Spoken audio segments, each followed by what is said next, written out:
Hello, my name is Grayson, and I'm with Communication across the curriculum at LSU. In this video, I'm going to go over the basics of creating a personal website portfolio to showcase who you are and the work that you have done. First, I'm going to cover why websites are so important, and then we can get into the planning process, and finally, website design.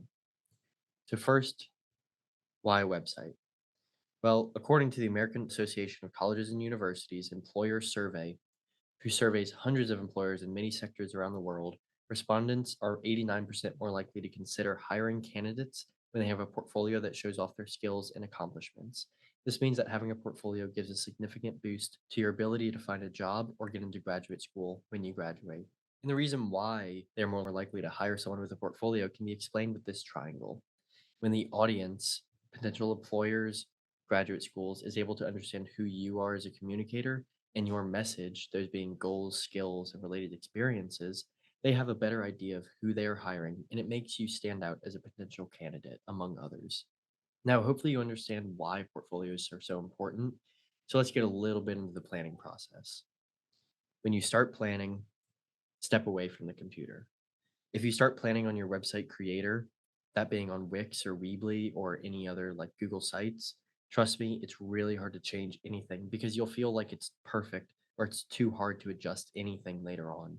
So before you start clicking buttons and playing with templates, understand and write down who your audience is, what are their wants and goals, and what is their motivation. Write down what your goals and objectives are and ask yourself how a portfolio really shows who you are. All three of these points affect the final product that is your portfolio. And if you understand them and how they relate to each other, then you can make great changes to your website in the beginning instead of at the end. So let's talk about website creation tools. First and foremost, select the right website maker for yourself. Depending on your usability and knowledge, you may opt for a more complex website creation tool. Pick one based on visual impact. Look at some templates. Can you see yourself using them? Do you like how you can mess around in it? And make sure that it is audience appropriate. Some website creation tools are very complex, but give you a lot of room to customize. These usually involve coding, and if you are not a software engineer or computer scientist or a designer, then you may not want to waste your time in these websites. So, some of the different creation tools, moving from more simple to more complex, include Google Sites, Weebly, Wix, and WordPress. These are all free to use if you don't add a custom domain name. Also, there are others besides this, so I would suggest doing more research into which one suits your needs. So, whenever you're planning out your website, how it looks and how people navigate it, there are many ways you can start. If you find it easier to get your ideas out by writing, then start by writing an outline, like you would for an essay. If you find it easier to get your ideas out by drawing, then draw a diagram or sketch it out. And lastly, just talking with someone or with yourself about your website and recording it can be a lot more helpful than you think. Sometimes all we need is a sounding board to bounce ideas off and to repeat back what we said. The whole idea with all of these approaches is to get these ideas out of your head and into reality. And you don't want to start bringing these ideas into a website if you don't know if they work with each other yet, because then you'd have to backtrack and waste a lot of time and effort. So, after covering planning your website, let's talk a little bit about designing it. First, let's talk about what your website is and isn't. At first, your portfolio might be a work repository where you're just dropping in your work and maybe you have a little text explaining it. I think of these like an Instagram page or a Drive folder.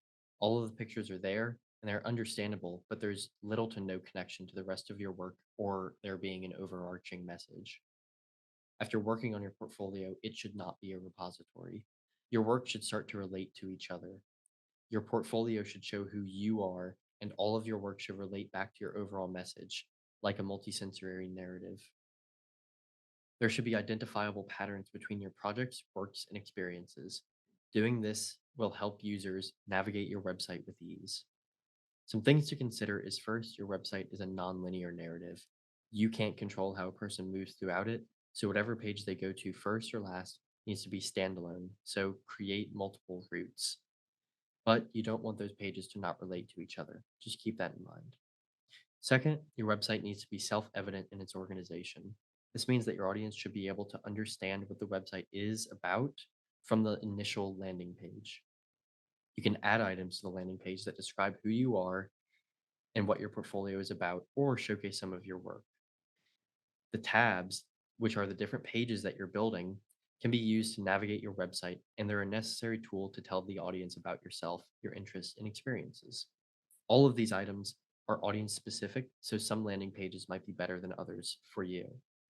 And lastly, since the website is nonlinear, your audience needs to be able to get to your important content with minimal clicks. You don't want to bury your work inside these pages.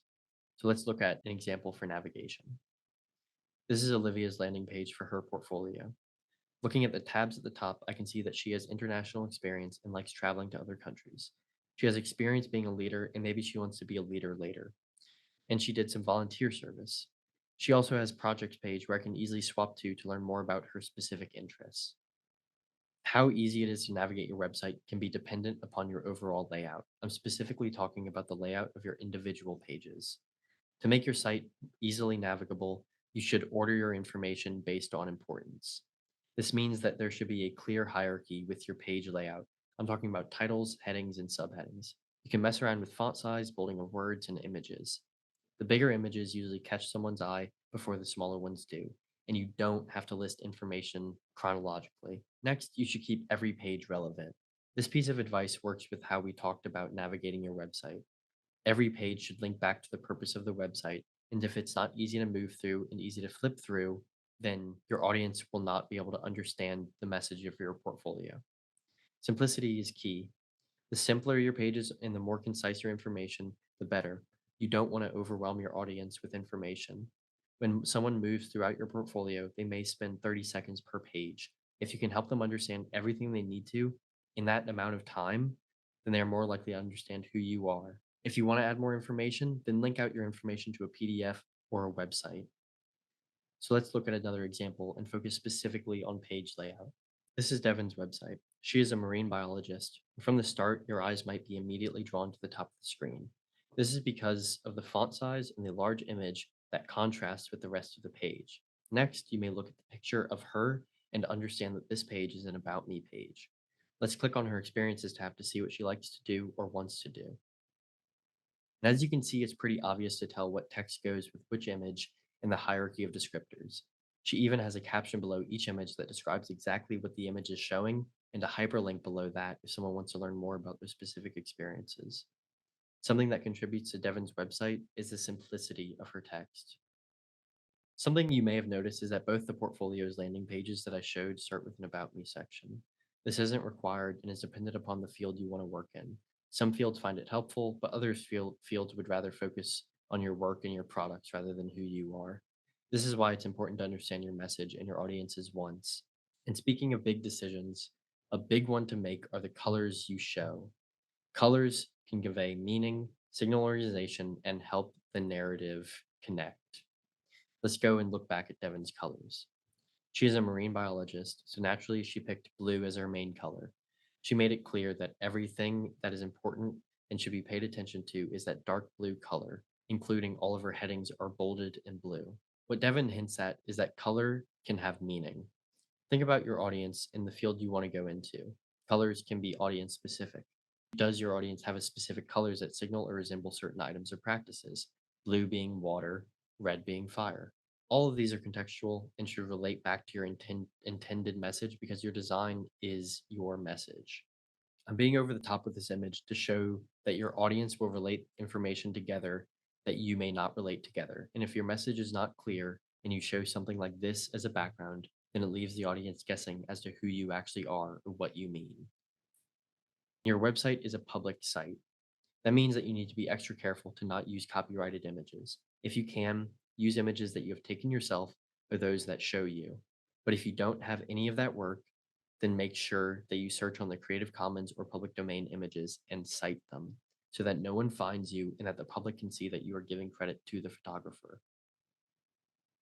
With graphics or other documents you want your audience to download, such as resumes, essays, or CVs, you will want to use flat files such as JPEGs, PDFs, or PNGs. Do not put Word docs because you don't want your files to be edited and you don't know if the person downloading your document even has the program you are using. Also, if you have links, make sure that you are not putting a URL in. Use hyperlinks or self-evident linking and make sure that these links are open up to new tabs so that people don't lose their place on your website. So I hope this information has been helpful. And if you need more help, then be sure to come to CXC Studios. Head to cxc.lsu.edu where you can make an appointment with us for help with your portfolio, writing support, visual support, and equipment checkouts.